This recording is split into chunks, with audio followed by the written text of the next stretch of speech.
The Chargers versus the Seahawks. Now this is a good game to watch. Both of them are likely going to be playoff teams. And you have good quarterback play on both sides. You have good running play on both sides. You've got good, not great defensive play on both sides. So this is a pretty even matchup here. It's going to be an interesting one. Russell Wilson really, threw a good game together, throwing a few touchdowns last week. Phillip Rivers is always the kind of guy that can light up the scoreboard any given week. So you have a hot and cold quarterback on one side, a very, very even keel quarterback on the other side. Both have solid running games.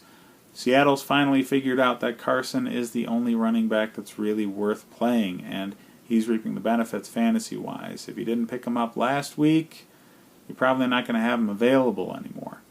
But he's going to be a running back 2 most of the time because it's not a really dynamic offense running the ball.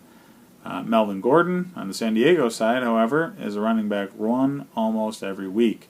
Their offensive game plan starts from the running game, mostly because their head coach was a running backs coach just a few seasons ago.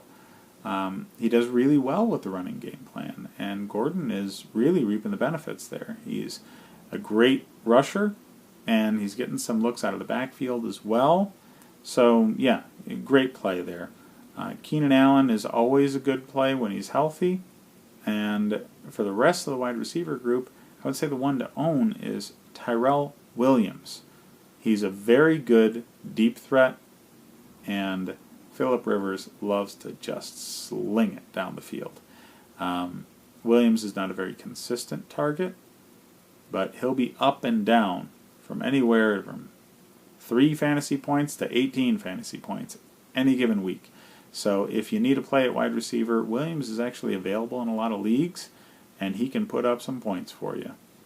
Now, on the Seattle side of things, Lockett's really the only wide receiver worth owning with any consistency, but I don't know. I mean, Russell Wilson spreads the ball around really well, so any one of their wide receiving targets can potentially do great.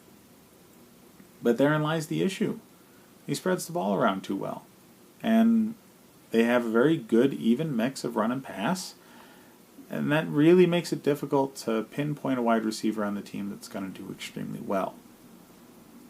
I wouldn't say any receiver from Seattle is going to be a great play. Lockett seems to be the most consistent, so I'd put him at a wide receiver 3. It's going to be a fun game to watch, though. It's going to be interesting to see. I expect the Chargers to take away a win here.